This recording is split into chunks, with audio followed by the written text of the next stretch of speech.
LWJ कंपनीच्या माध्यमातून सामान्य गुंतवणूकदारांना कोट्यवधी रुपयांचा चुना लावणारा मुख्य सूत्रधार संकेश घाग सध्या पोलीस कोठडीत आहे।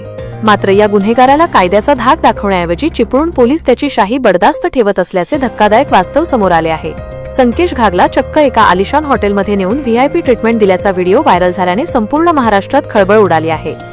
गुंतवणूकदारांची फसवणूक केल्याप्रकरणी अटकेत असलेल्या संकेश घागला न्यायालयाने 7 दिवसांची पोलीस कोठडी सुनावली होती। तपासासाठी बाहेर नेले असताना कर्तव्यावर असलेल्या पोलिसांनी त्याला कोठडीतील जेवण देण्याऐवजी चिपळूणमधील एका प्रसिद्ध हॉटेलमध्ये नेले। व्हायरल व्हिडिओमध्ये पोलीस अंमलदार आरोपीच्या बाजूला बसून आरामात जेवणाचा आस्वाद घेताना दिसत आहेत। आरोपीला देण्यात आलेल्या या विशेष सवलतीमुळे सर्वसामान्यांना पोलिसांची लाठी आणि आरोपीला हॉटेलमधील मटणाची वाटी अशी संतप्त प्रतिक्रिया उमटत आहे। या घटनेमुळे महायुती सरकारच्या काळात गुन्हेगारीला राजाश्रय मिळतोय का, असा सवाल उपस्थित केला जात आहे।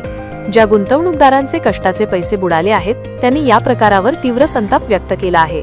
एकीकडे फसवणुकीमुळे सर्वसामान्य नागरिक उद्ध्वस्त झाले असताना दुसरीकडे पोलीस आरोपीसोबत मेजवानी जोडत असल्याने पोलीस दलाची प्रतिमा मलिन झाली आहे। आता या प्रकरणाची गंभीर दखल घेऊन गृह खाते संबंधित पोलीस कर्मचाऱ्यांवर काय कठोर कारवाई करणार याकडे सर्वांचे लक्ष लागले आहे। आरोपीला मिळालेली ही VIP वागणूक तपासावर परिणाम करणारी ठरू शकते अशी भीतीही व्यक्त होत आहे।